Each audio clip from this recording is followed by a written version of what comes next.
let me talk about what the parasympathetic nervous system is, because when I talk about a relaxed birth, I mean a relaxed birth that's really tuned into this state of your nervous system. So basically, your autonomic nervous system has two active activities, right? You have your sympathetic nervous system, your SNS, or you have a parasympathetic nervous system. Sympathetic nervous system is your fight or flight type state.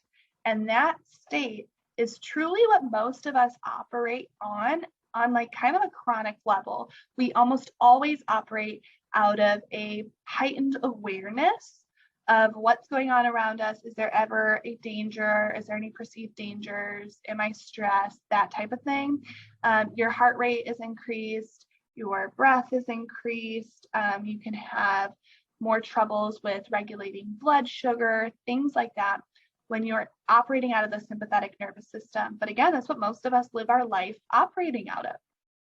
The parasympathetic nervous system is the state in which your body kind of turns off that thinking brain and feels safe enough and relaxed enough to only focus on those bodily functions that you don't have to consciously do, like digestion, like growing your baby, like your breath that you're not controlling off of. So your heart rate lowers, your breath becomes deeper, and those stress responses are lower when you're operating in a parasympathetic nervous system.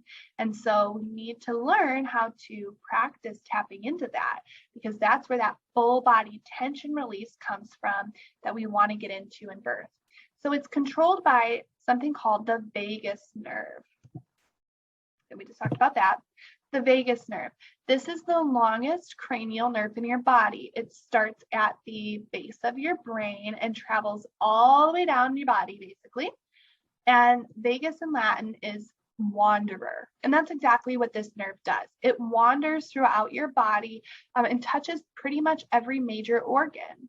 This nerve is responsible for activating that parasympathetic nervous state.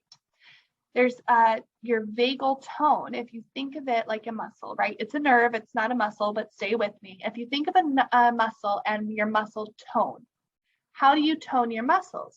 You have to exercise them, correct? Okay, you can have a high tone muscle, or your muscle tone can be low, okay? Same thing with your vagus nerve. Your vagal tone can be high, meaning it functions really well, it's optimized, or your vagal tone can be low if you are operating out of a more chronic stress type lifestyle. But the good news is that you can improve it with these vagal tone exercises that I'm going to teach you. So the higher tone that you can help your vagus nerve have, the more likely and more quickly your body is able to respond to a stressful environment and relax. So the more quickly it's able to relax after a stressor. It may be linked to better ability to regulate your blood sugar, inflammation in your body, your mental health, your overall wellness. The vagus nerve is integral to wellness. And so I love teaching this in birth prep, because it's not only going to help you tune into that parasympathetic nervous state in labor, but this is just overall going to improve quality life and your health and wellness.